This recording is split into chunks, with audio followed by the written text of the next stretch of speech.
O artigo 18 da Constituição Federal diz que a organização político-administrativa da República Federativa do Brasil compreende a União, os Estados, o Distrito Federal e os municípios. Além disso, o texto do artigo é enfático ao dizer que todos são autônomos nos termos da Constituição Federal. Isso significa dizer que os entes federativos possuem responsabilidades, autonomia para se administrar, sem que ninguém meta o bedelho onde não é chamado. Sim, a Constituição Federal garante isso. Inclusive, se pegarmos o artigo 34, o texto é enfático ao dizer que a União não intervirá. No entanto, na contramão da autonomia encontra-se a famosa intervenção. E se eu te digo contramão, significa que a intervenção é o contrário da autonomia. E se a regra é que os entes possuam responsabilidades, a exceção é o afastamento dessa responsabilidade. Então já temos duas informações importantes sobre a intervenção. Sendo assim, podemos conceituá-la como medida excepcional e temporária, decretada pelo chefe do executivo e afasta a autonomia de um ente federativo em hipóteses taxativas previstas na Constituição Federal. Após conceituar a intervenção, nós devemos fazer uma primeira observação muito importante. Quem intervém em quem? A União intervém nos estados e no Distrito Federal e nos municípios, mas cuidado, esse é o primeiro alerta importantíssimo do vídeo. A União intervém nos municípios situados nos territórios e não nos municípios dos estados. Esse primeiro alerta merece um grifo importantíssimo no teu material. A União não intervém nos municípios dos estados. Isso cai. Quem intervém nos municípios dos estados são os próprios estados. A partir do conceito que nós estabelecemos e dessa primeira consideração importante, a gente vai estudar as hipóteses de intervenção, as espécies, o controle político efetuado, a participação dos conselhos da República e da Defesa Nacional e a intervenção estadual. Esse vídeo que tá um verdadeiro masterclass sobre o assunto, eu vou te contar tudo isso para tu sair daqui com nenhuma dúvida e gabaritar as questões na tua prova. Fala, parceria, tudo certo? Eu sou o Arthur. Nesse canal tu encontrará muito conteúdo que realmente cai em prova, porque os nossos vídeos eles são elaborados com base principalmente em questões de prova. Sendo assim, se essa temática te interessa, eu sugiro que se inscreva e deixe o like para sinalizar pro YouTube que esse conteúdo é relevante para ti. Se tu gosta de estudar por mapas mentais, clica nesse primeiro link na descrição, porque nós vamos fazer mapa de constitucional. E aí, assim que tiver disponível, a gente vai te enviar direto pro WhatsApp, certo? Em relação às espécies de intervenção, nós temos duas, que são a espontânea e a provocada. O próprio nome das espécies já nos diz que uma depende de provocação e outra não depende. Ou seja, a espontânea ela é decretada pelo chefe do executivo sem necessidade de pedido de ninguém. Ele age de ofício. A provocada, ela sim é decretada também pelo chefe do executivo, mas é necessário que alguma instituição faça o pedido. A provocada, a gente vai ter alguns desdobramentos que merecem nossa atenção. Isso porque, dependendo da situação, do que estiver ocorrendo, do motivo da intervenção, nós teremos determinadas instituições agindo, entrando com pedido para essa intervenção. Por exemplo, há uma decisão do STJ que ela está sendo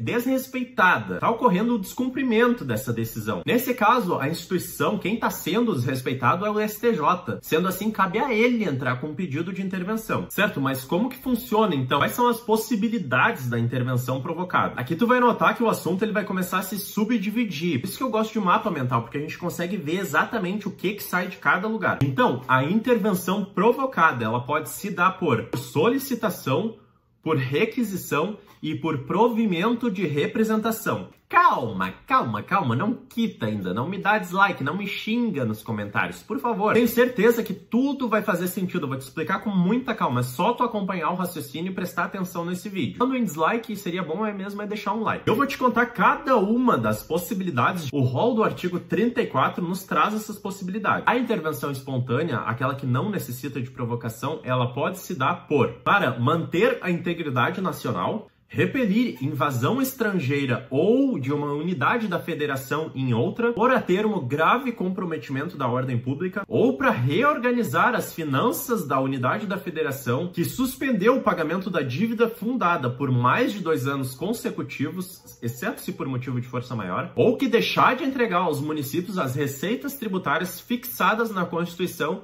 dentro dos prazos estabelecidos em lei. Nessas 4 hipóteses, o presidente da República age sozinho, não precisa de provocação, não vai ver outra instituição agindo junto nessa intervenção. Agora, muita atenção no inciso 4, porque o inciso 4 ele tem 2 desdobramentos, tem 2 possibilidades. Nota como a Constituição ela não é nada didática, então por isso que a gente tem que organizar nosso estudo para fazer sentido. O inciso 4 ele diz o seguinte: garantir o livre exercício de qualquer dos poderes nas unidades das federações. Nós temos o poder legislativo, o executivo e o judiciário. Acontece que, dependendo de qual dos poderes que está sendo impedido o exercício, nós vamos ter um tipo de intervenção. Se houver coação contra o exercício do executivo ou do legislativo, ela será por solicitação. Já se for contra o Poder Judiciário, é requisição. E o que isso importa? Qual que é a diferença? A grande diferença é que, se for contra o Judiciário, sendo requisição, o presidente ele é obrigado a decretar a intervenção. Já se for contra o Legislativo e o Executivo, isso é decisão facultativa do presidente.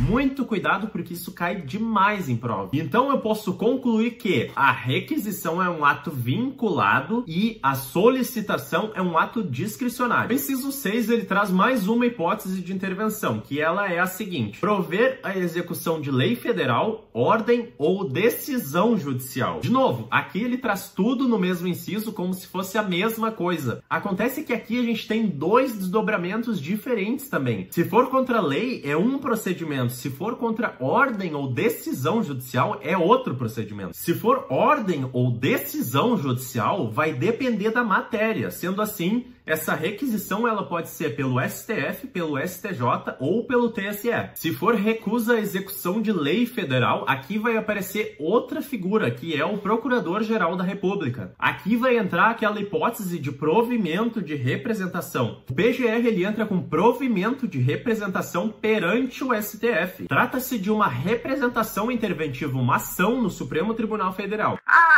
Então eu já sei. Então quer dizer que, se é uma ação, o STF vai proferir uma sentença, uma decisão. Então quer dizer que nessa decisão haverá decretação de intervenção? Não. A resposta é não. Lembra no começo do vídeo o conceito de intervenção decretada pelo chefe do executivo? Isso cai bastante em prova, porque eles sempre tentam enfiar que o STF vai decretar a intervenção federal, mas não cabe ao Poder Judiciário a decretação. Nesse caso, o Poder Judiciário ele vai analisar os requisitos e quem vai decretar a intervenção é o presidente da República. O PGR entra com a ação no STF, o STF decide pela procedência ou improcedência. No caso de procedência, envia a decisão ao presidente da República e o presidente da República decreta a intervenção. Lembra que eu falei que é ato vinculado, ele é obrigado a decretar. E a 7ª hipótese que está lá presente no artigo é a seguinte: assegurar a observância dos seguintes princípios constitucionais, que são aqueles princípios sensíveis: forma republicana, sistema representativo e regime democrático, direitos da pessoa humana, autonomia municipal, prestação de contas da administração pública direta e indireta, aplicação do mínimo exigido da receita resultante de impostos estaduais, compreendida a proveniente de transferências na manutenção e desenvolvimento do ensino e nas ações e serviços públicos de saúde. Agora vem cá comigo pro pulo do gato. O PGR só aparece se aparecer a palavra princípios sensíveis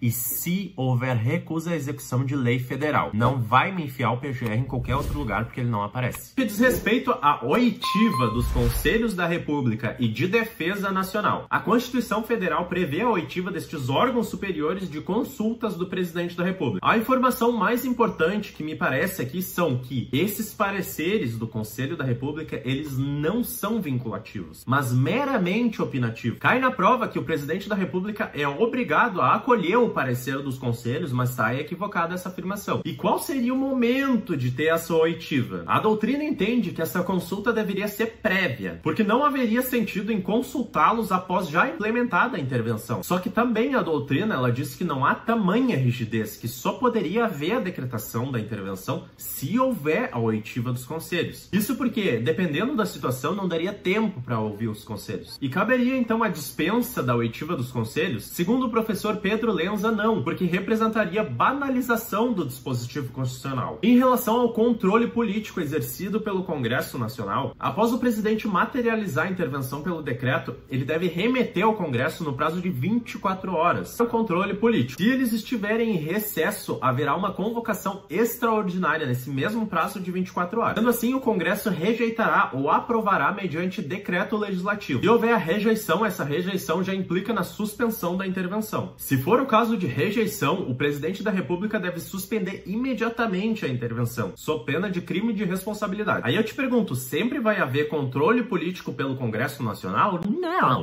Sempre é uma palavra muito forte. Naqueles casos de prover execução de lei federal, ordem ou decisão judicial, e quando aos princípios sensíveis, vai haver a dispensa porque o decreto interventivo ele vai se limitar a suspender a execução do ato impugnado, caso essa medida bastar ao restabelecimento da normalidade. E em relação à intervenção estadual, o que a gente deve prestar atenção? Em primeiro lugar, um alerta importante que eu quero fazer é que as hipóteses que eu trouxe aqui são hipóteses da intervenção dos estados nos municípios e da União nos municípios dos territórios. Veja bem, se falou intervenção da União nos territórios, não é aquele rol que a gente acabou de falar. É esse que a gente vai falar agora.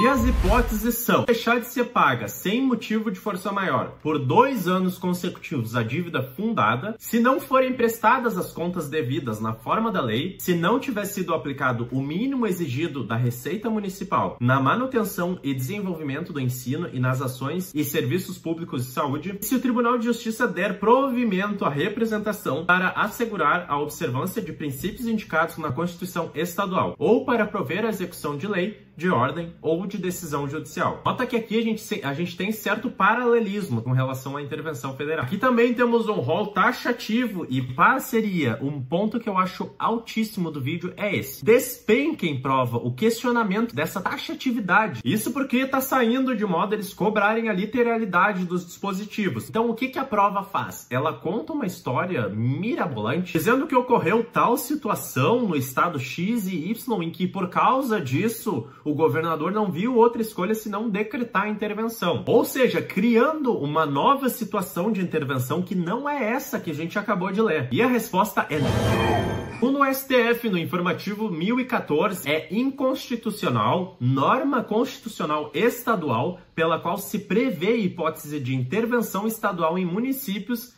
não contemplada no artigo 35 da Constituição Federal. Além disso, a decretação é pelo chefe do executivo, sim, então nesse caso pelo governador do estado. O controle político ele é exercido, se lá é pelo Congresso, aqui no estado é pela Assembleia Legislativa. E o prazo é exatamente o mesmo de 24 horas. No caso do artigo 35, inciso 4, pode haver dispensa do controle político. O decreto se limitar a suspender a execução do ato impugnado e se essa medida bastar ao restabelecimento da normalidade. Lembre-se que tudo isso foi resumido em apenas 2 mapas mentais. Então manifesta interesse nesse primeiro link que eu vou te mandar assim que sair. Se ainda não deixou o joinha e ainda não se inscreveu no canal, sugiro que faça isso agora. Muito obrigado por assistir.